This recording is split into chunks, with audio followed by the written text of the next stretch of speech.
Paul wrote to Timothy and said, take heed to yourself. That's 1 Timothy chapter 4, verse 16.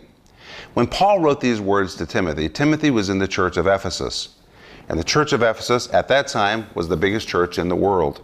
Timothy was the senior pastor of the church, taking care of everyone's needs, preaching, because there was great persecution. I'm sure he was doing a lot of funerals. He was overseeing leaders, counseling, premarital counseling, everything that's involved with pastoral ministry, working,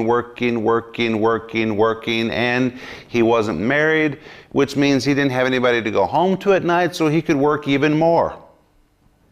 And he was a young man. And Paul wrote to him and said, take heed to yourself.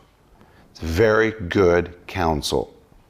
Now, most people don't take care of anybody but themselves. And if you're not serving anybody but yourself, that's a sin.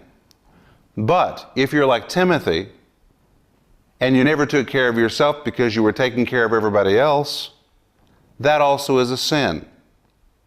Now, I have to tell you, in my life, I tend to commit the second thing more than the first. I tend to do everything else except take care of me. In fact, the first 15 years my wife and I were married, we never took a single vacation for 15 years because we were working, take care of the ministry, take care of the finances, take care of the vision, take care of everybody else. Traveling, we have to go to another church. We just have to, we have to. But you know what? Eventually, you need to slow down, also take care of yourself. It's funny, after all of these years, finally I've learned that it's okay to take a day off. Well, the Bible says, take heed to yourself. Take heed to yourself is the Greek word epecho.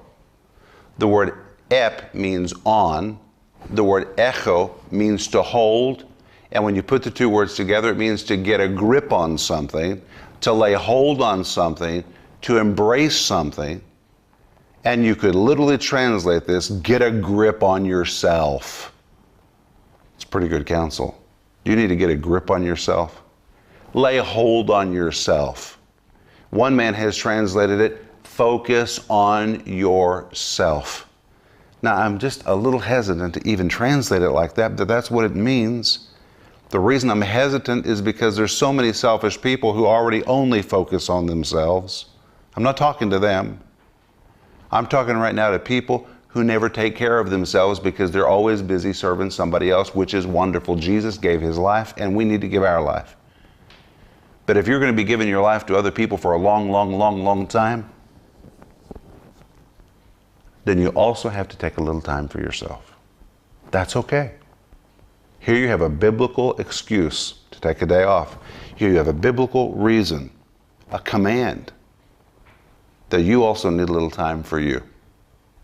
Paul said to young Timothy, a young preacher that was working really hard, take heed to yourself, get a grip on yourself. And I want to tell you today, it's all right for you to take a few hours off to relax. It's all right for you to set a little time to rest and to bask in the presence of the Lord, or to turn off the mobile telephone. That's okay. Is it time for you to take heed to yourself?